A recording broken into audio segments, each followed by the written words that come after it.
Alright, guys, so let's continue our journey of widgets. So previously we talked a little bit about how to make sense of the default widgets, okay, and we add a little bit text. So here's my suggestion: if you load something, own it, okay? You customize it, even though just add some text, add your name to it, just own it. It will give you sense of achievement and encourage you continue to improve. That's the trick for you. Okay, so in this video we're going to dive deeper.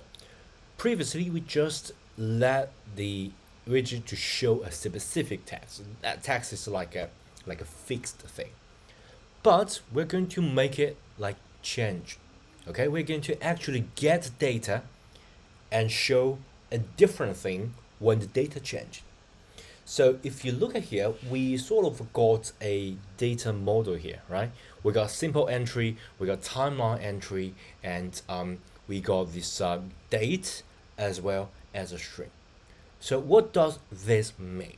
So timeline entry means that there is a timeline. Okay, let me just give it myself a little bit more space. Okay, let me make here. Okay, yeah, that's good.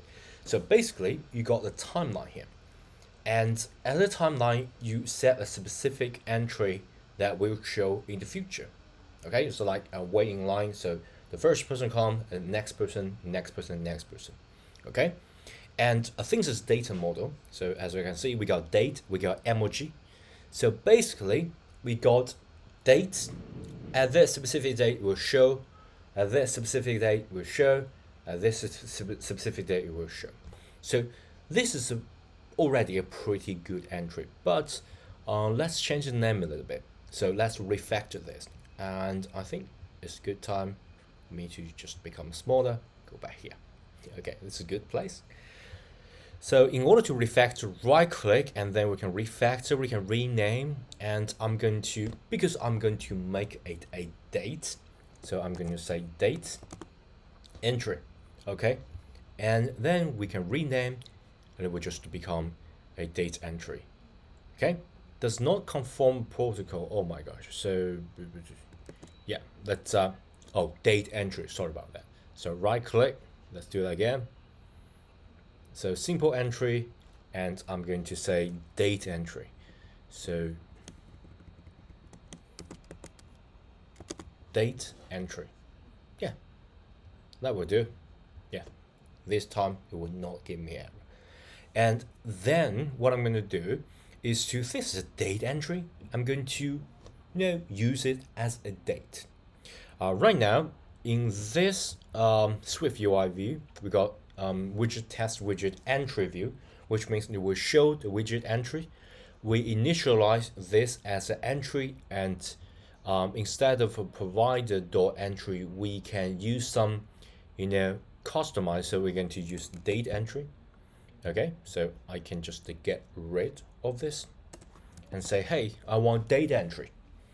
And once we got date entry as an entry, then we can actually use this entry rather than use some hard-coded text.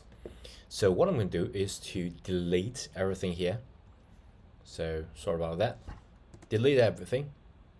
And then we're going to build that from scratch. So for example, I want to have a background. So previous, I think we already discussed about background color. So I think it's called color experiment, like learn Swift UI again from scratch. So we talk about a lot of way of dealing with color, and my recommended way is just like one solution for all is to use container relative shape. Will fill out. It's like a if you use a lot of like a painting tool or design tool, it's like a paint bucket. Okay, just fill everything, fill that relative shape. So that's the container that we're going to use. Okay, so let's use this. So what I'm going to do, go back here. I'm going to, instead of just a VStack is like you vertically lay out things.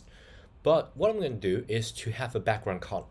In order to have a background color, this thing should like appear at the back. So what I'm going to do is to add a Z stack.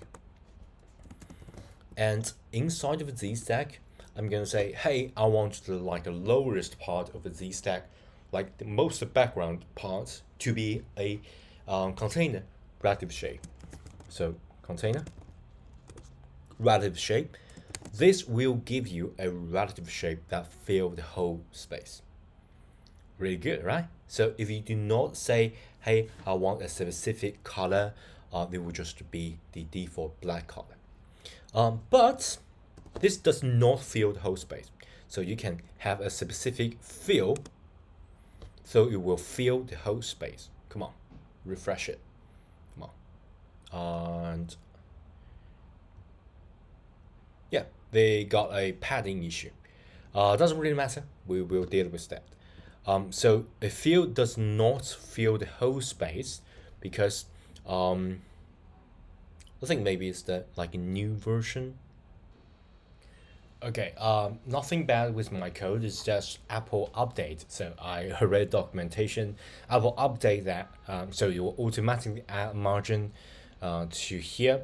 So doesn't mean that the fill space does not work. The container is just become smaller because we get automatically margin.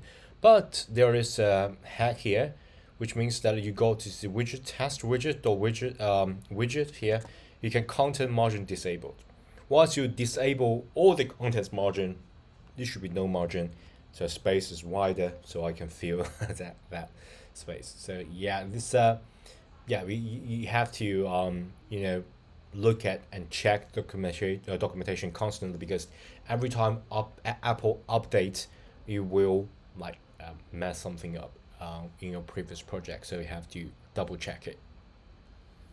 Alright, and obviously the black color does not seems too good.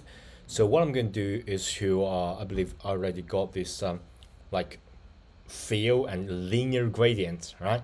We can just borrow this code. So if you don't know what I'm talking about, check the like color experiment video, okay?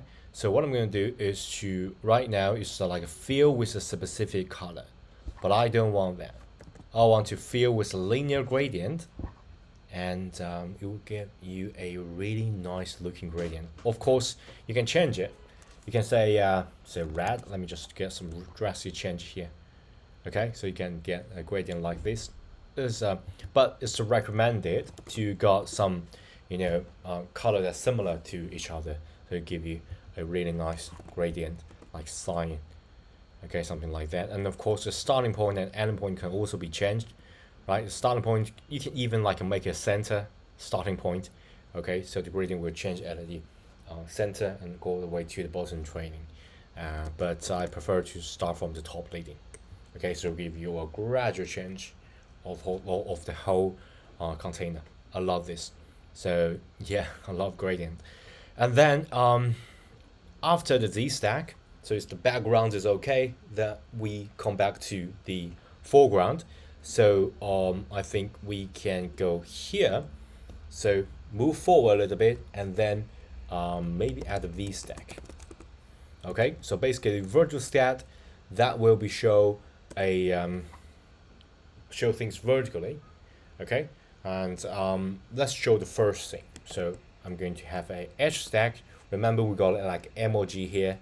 So edge stack, and we got the first thing here that will show a emoji, and I believe we can get the can I just, you know, say this will be an emoji that we show. Yeah, let's try this. Okay, so this will be the emoji, whatever emoji that you passed from the date entry. So we're going to access the entry. Okay, access entry and dots emoji. Okay, and then so right now it's a preview. Okay, we got this like a nerd. That's because here is a nerd. Is that wonderful? And date is now. Date is now. We can it's like specified date. What about I don't want to specify this, but rather I want to specify a specific date? Let's just use text. Okay, remember we got that specific entry, right, as a date entry. So I can access that entry dot date. That's because the data model says it's date, right? And I can format that date and access the daytime abbreviated. Yeah. So if it's abbreviated, it will be like much shorter. Or we can have a complete long numeric or something like that. But can't build it. Okay, let me look at. Has no member complete. Okay, format style does not have it. So you can have just to have it formatted. It will just give you no error. But we can do a little bit more. So we can have a date time and then we can have that specific day. Okay, so like it's the third day of the week, so you can have that specific. It's not third day of the month. Yeah, sorry, and we can have the area. Oh my gosh, AD. Yeah, I don't think this is useful. AD. What about hour? Okay, so yeah, it'll give you like the now hour. It's like a 10 o'clock, so it can give you that. Of course, you can say something like Wednesday, Tuesday, something like that. So I believe we got like a week or weekday. It's like a 36 week, and we can have like weekday. Come on, weekday.